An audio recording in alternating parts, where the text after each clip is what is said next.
So you have a factory intake, like this one, but you want an aftermarket intake. Well, good for you, but you don't have a lot of money? Well, today I'm going to show you how to turn this factory intake into an aftermarket. Kind of. So here are a few things you're going to need. Some 3-inch hose clamps with couplers in them. You're also going to need a 45-degree bend angle thingy here. And you'll also need a aftermarket air filter. I recommend K&N. I don't have a box here to show you because that's already installed in my car, but we'll take a look at that later.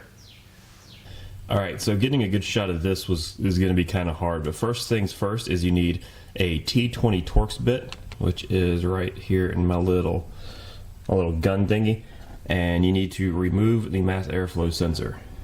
Get a good shot. There we are. Easy enough. Alright, once the two screws are out, as you see, it just kind of pulls out here, and you can just kind of set it aside. But no, I hear you saying, the mass airflow sensor is a very precisely engineered, very sensitive piece of electronics. You do not want to just set it aside. It could get damaged.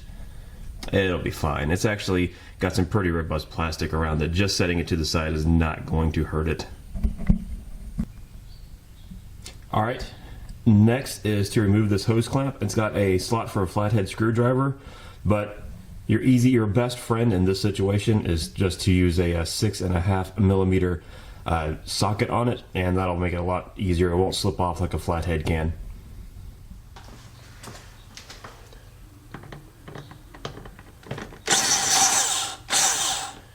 Alright, Hosey McClamp is now off.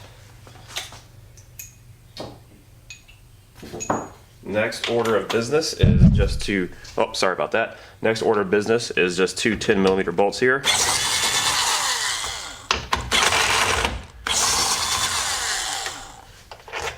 Out, out.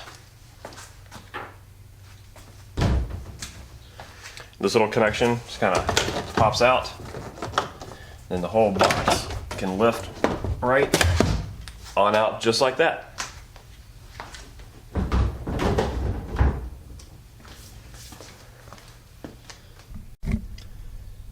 Alright, so now we want to continue with the removal of this plastic little rubber elbow thing here with a silencer on it. And to do that, there's another hose clamp right there that we're going to have to remove. Same deal as this one, just a little 6.5 millimeter socket on it, takes it right off.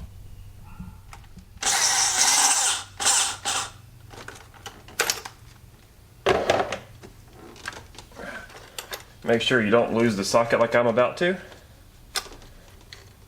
Gotcha.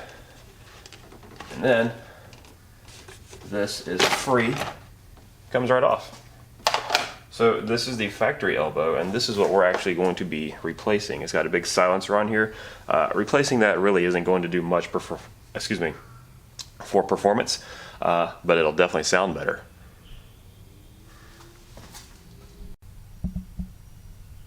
Now, one thing to note is there is a little nub on top of this little factory connection here that you can see. There are aftermarket little elbows that you can buy that are actually made for this vehicle, as opposed to the universal solution that I've picked up. And they all want you to clip that little nub off, and it looks like I'll probably need to do the same. So I'm just going to take a pair of wire cutters and just snip it right off. So since the throttle body is open, you want to stuff something in it to make sure this doesn't end up in there somehow. I use some mechanics gloves. That should work just fine. Then you just take the wire cutters and snips right off.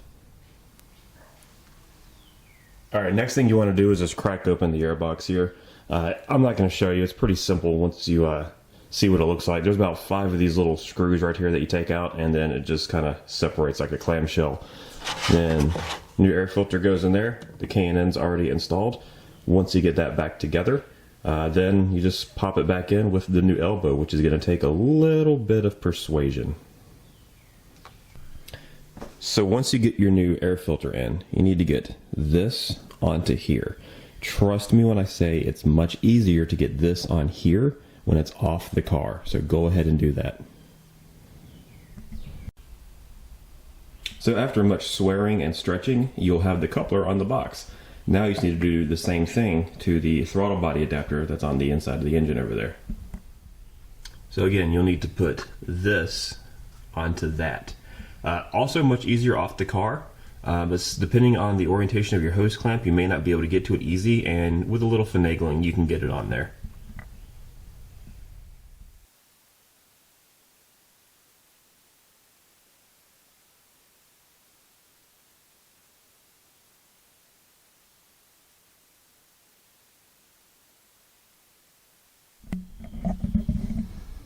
So a quick tip, unbolting this and moving it out the way will give you a little bit of extra room, and then popping these in and loosely bolting it down will help give you a little bit of extra leverage as well.